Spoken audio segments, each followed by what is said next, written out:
Hey, y'all, Zach McDonald, your real estate agent with Real Property Associates, and this is my King County real estate market update for July 2025.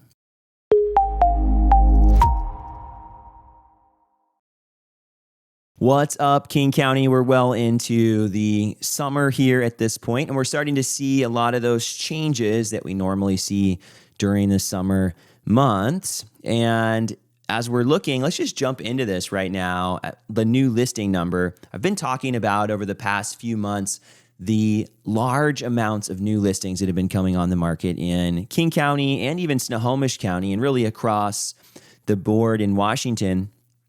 And what we've seen is fewer listings this past month. So we're starting to see the number of listings pulling back a little bit, which is all very normal. If we look at last year, we saw a fairly large pullback in the new listings from May to June. We saw that again this year. And so that isn't necessarily special.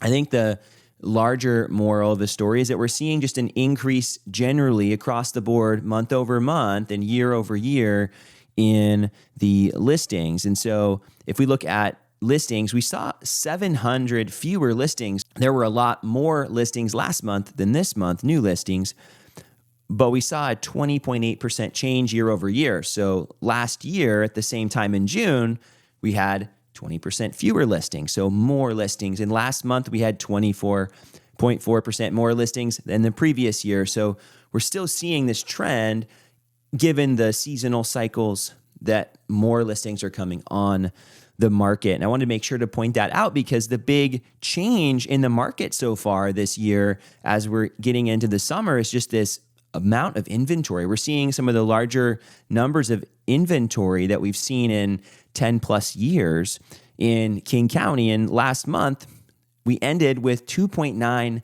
months of supply, 45% more than last year, significantly. And the total amount of houses available, 53.8% more houses on the market for sale than the same time last year. And for perspective, 4,350 houses for sale versus 2,828. So substantially larger amounts of houses for sale in King County as we're in July versus last year at the same time. And these numbers keep ticking up. It did slow down a little bit. Last month, 2.8 months of supply to this month, 2.9. So we didn't see it continue to balloon. And that was something that I was cautioning, is that if it does continue to balloon, that would be a problem for us potentially. But that did not happen.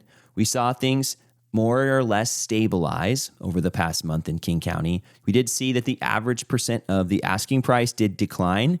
0.5% over asking price was the average. It still surprises me, right? Because when you look at that, you think, oh man, so more often than not, I'm paying over asking price. That's not what that means. What this means is when you average, right, the higher ones, which there's always a few that go over asking price. Maybe they were underpriced significantly to start with. Maybe they're super special for some reason. Those ones pull that average up. But right now we're seeing more often than not price reductions, houses selling below asking price. If you follow my weekly housing market watches, that's where I really talk about how many price reductions there are and the significant percentage of listings that are seeing price reductions right now. So I think some of these numbers, these averages are skewed based on some of the higher numbers. But overall, things are slowing down quite a bit. And it's not going to be as reflected yet, but we're going to see it more and more in the summer months. Now, it could be that interest rates come down, and we're hearing conversations around that. They've creeped down a little bit, and that will certainly stimulate the housing market. So any of this commentary is based on what we know right now, but we do know that maybe there will be some rate cuts. And if that happens, we're probably going to see those mortgage rates coming down as well, which would, in theory, stimulate the housing market or bring some buyers back into the market. What are houses selling for in King County last month?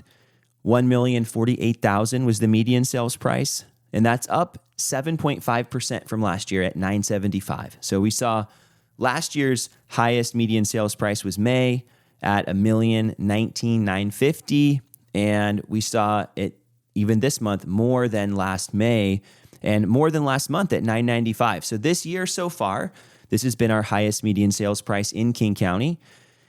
And I believe it's also a record median sales price, but I don't have all those numbers directly in front of me at the moment. The average sales price, $1,326,939. That is almost, that's 80,000 more than last month and 5.6% more than the same time last year. It is continuing to go up. And I want to give a special shout out to a few places.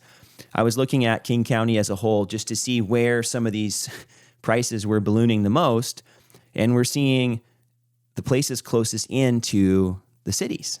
So Bellevue and Redmond in particular had some of the biggest growth on the east side, more than 10%. If you're looking right around Seattle, Lake Forest Park and Shoreline had some of those biggest numbers. And I'm not surprised. A lot of the places a little farther north or farther east or even farther south, those places did not have as much of the same growth because they're farther away, would be my guess. I think that we are seeing more people looking towards the city again and closer to where work is. I think people are shifting their focus on where they want to buy because they're needing to consider the commute a little bit more than they were before. So what's all of this mean, King County? And I think the big takeaway is that the housing market has been shifting.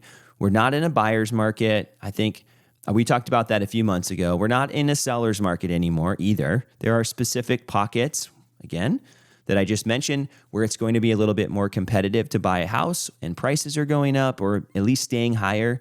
I think overall, though, the balance of power has become more neutral. So when you're selling or buying, neither one has any special leverage necessarily in the negotiations, but it's more equitable. Sellers aren't going to just be able to get whatever they want, and buyers also aren't going to be able to just get whatever they want. There's got to be some working together in those negotiations.